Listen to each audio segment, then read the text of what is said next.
Boa tarde. Hoje eu estou com o senhor Wilson Santos da Silva. Ele é um personagem histórico que participou do processo de estabelecimento do projeto de assentamento Geraldo Garcia e vai dar uma contribuição para a nossa pesquisa para Unigran EAD. Então vamos começar, senhor Wilson. Primeiramente, boa tarde. Boa tarde agora em vídeo, né? Eu gostaria de saber do senhor de onde que o senhor foi para se estabelecer no assentamento, no acampamento primeiramente. Como é que começou a sua história? Pode ir contando para mim, depois a gente vai desenrolando essa conversa. Bom, eu já era filho de agricultor, né? Meu pai e minha mãe veio da agricultura familiar, né? Então eu já tinha as raízes da agricultura familiar. Nasci em Aramoreira, Mato Grosso do Sul, e trabalhei um bom tempo quando meu pai saiu da terra, eu vim para Dourados, né? Trabalhei muito tempo na construção civil. Como eu tinha já um histórico da agricultura familiar, na época surgiu a oportunidade de acampar. O pessoal me convidou para acampar, né? Eu morava em Dourados e fui para Nioaque. Esse acampamento era de Nioaque. Aí fiquei um ano e pouco em Nioaque acampado, depois viemos aqui para Sidrolândia, que é nessa área que nós estamos hoje, né? Que virou assentamento. E em 2002 virou assentamento. E estamos até hoje aqui assentados, graças a Deus, vai para 21 anos assentados já. E o senhor lembra mais ou menos que data que era isso? Que o senhor se estabeleceu a primeira vez no acampamento? Foi em 98, né? Quando eu fui para o acampamento era em 98. Fiquei um período de 4 para 5 anos acampado, né? 98 para 2002, 2003, 4 anos. Seu Wilson, o que você já explicou um pouquinho o que o senhor fazia antes de acampar, trabalhar na construção civil, né? Quais foram as dificuldades iniciais que o senhor enfrentou quando você foi para o acampamento pela primeira vez? Quando nós fomos para o acampamento, a maior dificuldade nossa era se estabelecer no acampamento, né? Porque na verdade quando você vai para o acampamento você muda de vida, é uma transição, né? Nesse período de 4 anos foi bastante difícil para nós tivemos despejo bastante violento, né? Tivemos vários despejos, né? Nesses 4 anos aí nós tivemos acho que mais de 10 despejos, entra na área, sai da área, né? Então é muito, muito dificultoso, né? Bastante dificultoso. E como que era a condição de vida quando o senhor trabalhava na construção civil lá em Dourados? Como é que era a condição de vida? E depois, quando o senhor foi para o acampamento, como é que era a condição de vida? Cara, quando eu trabalhava na construção civil, não era ruim, porque você tem um emprego, uma coisa fixa, né? Aí quando a gente foi para o acampamento, abandona tudo, né? A dificuldade foi até virar assentamento, né? Até quando você chega no lote, né? Quando chega no lote as coisas começam a melhorar. Você ainda fica um bom tempo para se estabelecer, né? Para criar uma linha de produção. Mas depois que cria uma linha de produção, as coisas começam a melhorar, né? E o senhor falou que... Falou sobre despejos, né? O senhor teve mais de 10 despejos, né? Como que o senhor considera que era a ação, né, policial? Como é que era feito esse despejo? Era sempre pela polícia? Era pelos proprietários da fazenda? Como é que ocorria essa ação de despejo? Não, o despejo é sempre pela polícia, né? O proprietário entra com uma ação na justiça pedindo a ordem de despejo, né? E quando sai a ordem de despejo, que o juiz entrega a ordem de despejo, a polícia vai e faz o despejo. Naquela época eram uns despejos muito violentos, né? Inclusive nós tivemos em Nioaque um dos despejos mais violentos do estado, né? Que até hoje, onde foi mais de 20 pessoas presas, foi um dos maiores considerado do estado do Mato Grosso do Sul, foi o que nós tivemos. Que foi o Major Bueno, na época, que foi fazer o despejo, né? Chegou de madrugada no acampamento, pegou criança dormindo, mulheres de todo jeito, 4 horas da manhã, tocou o terror, né? Na verdade, um despejo toca o terror com as famílias, né? É bem complicado. E o senhor considera que a ação de despejo pela parte da polícia, eles estavam apenas cumprindo o dever deles, Ou você acha que tinha algo mais além de cumprir o dever? Na verdade, quando sai a ordem de despejo, a polícia vai cumprir uma função, né? Uhum. Só que, muitas vezes, por trás dessa função, tem algumas outras coisas que agrega. Por exemplo, o fazendeiro injeta dinheiro para o cara fazer de uma outra forma, entendeu? Uhum. Nem sempre é só cumprir a função, né? Uhum. Esse é o problema. A função a pessoa está cumprindo pela questão da ordem de despejo, né? Mas esse que nós tivemos em Ioaque, por exemplo, que eu te relatei, tem todos os indícios que o fazendeiro pagou propina pros caras, né? Pra fazer de um jeito que ele queria. Tem todo um. Pra coibir a ação, É. né? E quando acontecia essa ação de despejo, como é que, o senhor sabe dizer como é que era definido, né, uma nova área que seria ocupada, como é que ocorria esse processo, o senhor sabe dizer como é que acontecia? É que quando sai o despejo, você vai pra BR, né? Normalmente sai o despejo, você volta pra BR, né? Questão de área é uma questão de INCRA mesmo, né? Naquela, as terras que vai para a reforma agrária, ela tem todo um critério. Às vezes as pessoas que não entendem, ele acha que você olha uma fazenda, gostei dessa, vamos entrar. Não é, né? Tem todo um critério para você ocupar ela, né? Tem que ser, naquela época tinha muita terra improdutiva, porque a terra não cumpria a função social. Aí você vai fazendo uma pesquisa até chegar nessa fazenda. E hoje já quase não tem, mas naquela época tinha muita fazenda improdutiva. Você andava no estado do Mato Grosso do Sul, parecia muita fazenda improdutiva. Então aí você faz esse levantamento, pega todo o histórico da fazenda. Tinha fazenda que estava hipotecada no banco, entendeu? E assim funciona para ocupar, né? Não é você olhar e gostei dessa, vamos entrar aqui, né? Geralmente a terra para reforma agrária é a terra que não cumpre a função social. Daí como é que acontecia? Agora está definida a área. Aí vocês iam para lá, estabeleciam o acampamento na área toda, era só numa parte da área, como é que acontecia? É numa parte da área, né? Uhum. Dependendo o número de acampado, você ocupa meio hectare, uma hectare, né? Uhum. A área, na verdade, essa área ela fica em processo com o INCRA, né? Uhum. O INCRA entra com processo de desapropriação, mas até então a gente não ocupa ela toda, né? E nessa fase que vocês ocupavam uma área ali, tanto na beira da BR ou quanto na fazenda que está para ser desapropriada, vocês já trabalhavam a terra, já tinha algum tipo de atividade agrícola ali dos próprios acampados ou não? Em algumas regiões sim, outras não. Dependia muito do município. Tem município que o poder público ajuda, né? Dá um trator, alguma coisa pra gente começar algumas coisas. Tem município que não apoia, aí fica mais difícil, né? Por exemplo, quando nós viemos pra cá não tinha como, nós vivíamos mais na beira das BR do que na área, né? Em Ioaque tinha um lugar já que a gente plantava, tinha uma atividade melhor, né? Uma atividade agrícola, né? Atividade de subsistência. E como que era o convívio no acampamento, o dia a dia, com os outros acampados? Como é que acontecia? O senhor pode falar um pouquinho pra gente? Sim, o acampamento é uma comunidade, né? Onde todo mundo mora um do lado do outro, como se fosse na cidade, um do lado do outro. E o acampamento tem suas normas, né? Tem seus regimentos, né? Que rege as normas do acampamento. Então não tem muito... É um convivente... a gente convivia saudavelmente. Quando o senhor estava acampado, nessas ações de despejo, tudo que aconteceu, aí as diversas dificuldades que o senhor enfrentou, o senhor pensou em desistir? Várias vezes, hein? Várias vezes. Eu posso citar pelo menos umas 4 vezes eu pensei em desistir. Eu fiquei um ano no primeiro ano, quando deu um ano eu pensei e falei, acho que eu vou sair, né? Aí você volta e fala, puxa, mas foi um ano que eu perdi, né? Aí você fala, não, vou mais um, né? Quando chega no final daquele ano, você olha e fala, eu vou desistir. Mas são 2 anos, né?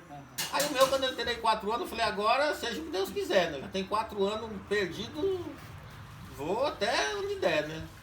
E nesses momentos que o senhor iniciais, o senhor pensava em desistir, por que o senhor não desistia? O que dava força para o senhor continuar na luta? Eu acho que a vontade de ter um pedaço de terra vem a questão como eu te falei no começo, eu era filho de agricultor, né? Eu tinha uma ligação com a terra, né? Eu gosto, esse é o problema. E a possibilidade de você ter uma terra fora da reforma agrária é complicado, né? A gente não tinha um poder aquisitivo bom, aí você se agarrava naquilo, né? Que um dia dava certo, né? Na esperança. Né? Na esperança de que um dia desse certo. O senhor falou que ficou acampado cerca de 4 anos até sair a terra, né, seu Wilson?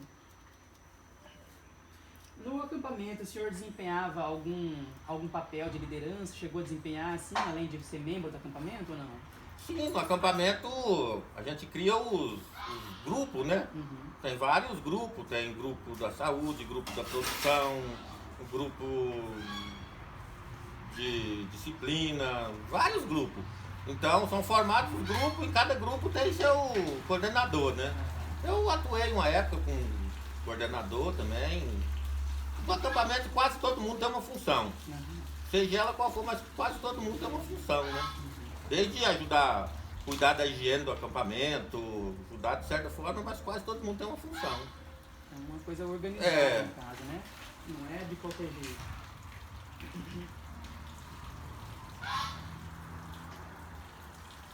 Quando saiu o loteamento do assentamento de Geraldo Garcia, o que o senhor sentiu? Já tinha essa perspectiva de sair? Foi uma coisa que foi de repente? Qual que foi a emoção que o senhor sentiu nessa época? O senhor consegue descrever hoje, assim, tanto tempo já passado?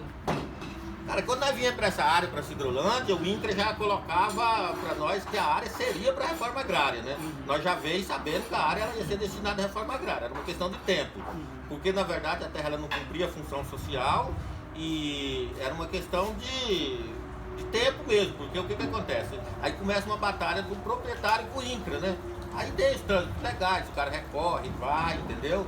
Então não é do dia para noite que sai, mas nós já tínhamos essa certeza pelo lado do INCRA que a terra seria para a reforma agrária, entendeu? Era uma questão de paciência.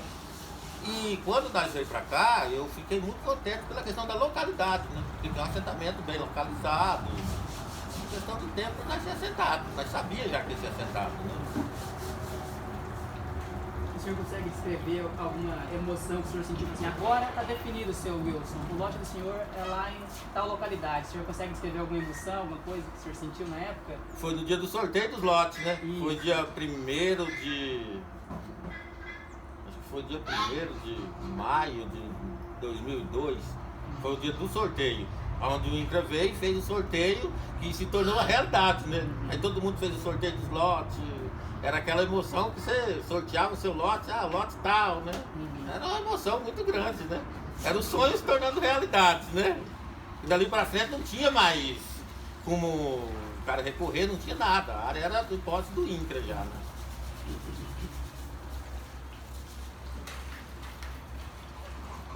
Quais foram as dificuldades iniciais que você encontrou quando você se estabeleceu? Você já comentou um pouquinho, se você puder comentar um pouquinho mais.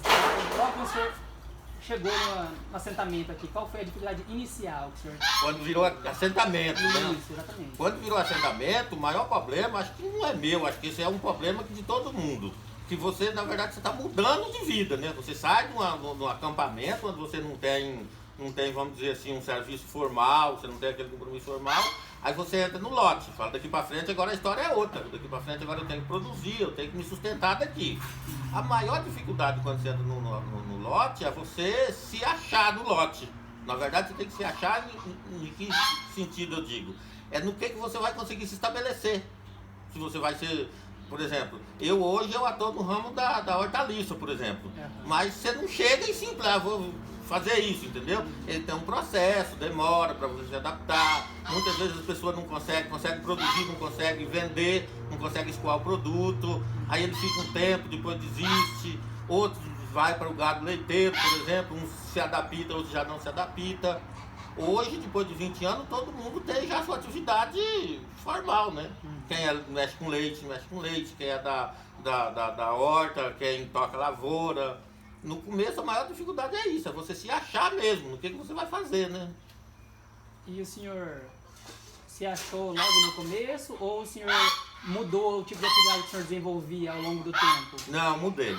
Quando eu entrei no lote, eu trabalhei uma época na construção civil. Porque não tinha muito recurso, os recursos eram escassos, e até a questão de se estabelecer mesmo. Eu trabalhei uma época na construção civil, aí até que foi clareando, foi aparecendo as oportunidades que eu mudei a trabalhar só no lote, né? Porque passei a trabalhar só no lote. Hoje tem mais de 10 anos que eu vivo do lote. Não tem outra atividade, não tem outra renda fora, a não ser o lote, né? Me estabeleci no lote. O senhor acha que falta um pouco de interesse do governo, assim, participação, né, em termos de políticas públicas para que os assentados possam continuar e desenvolver suas atividades no próprio lote, fomentar a atividade no próprio lote, trabalho no lote ou não?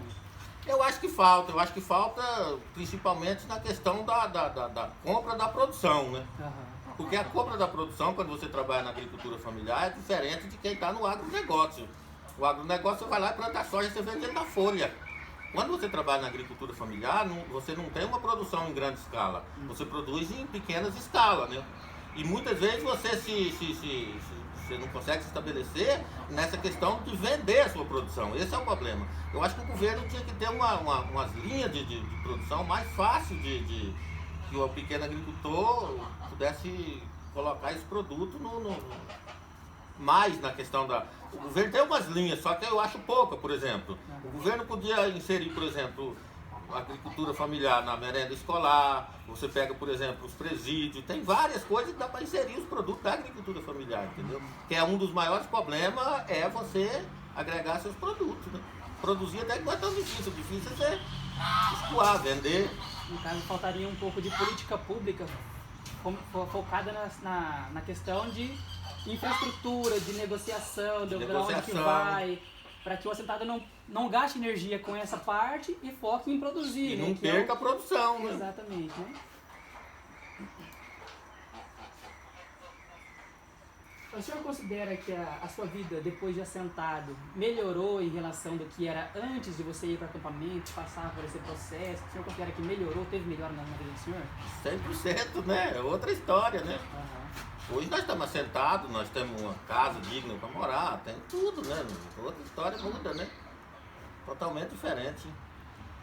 O senhor acha que o assentamento trouxe dignidade para o pessoal que foi contemplado com a terra? Sim, sim. Se você pegar hoje, quem está no lote hoje, a história de vida deles mudou, né? Outra história de vida. Claro que a gente não pode negar o seguinte, num acampamento de 182 famílias, nem as 182 vai ser que está da época até hoje, né? Isso, historicamente, não existe, né? Mas quem permaneceu no lote hoje, o pessoal tem um nível de vida elevado, né? Se você pegar o histórico de vida de antes dele acampar, quando ele morava na cidade, para quando ele veio para o acampamento para hoje, mudou a história de vida, né? Muda. Porque hoje quem está na cidade é complicado, você ter uma casa na cidade, né? Trabalhando. Essa é a realidade. Eu tenho umas duas perguntas aqui.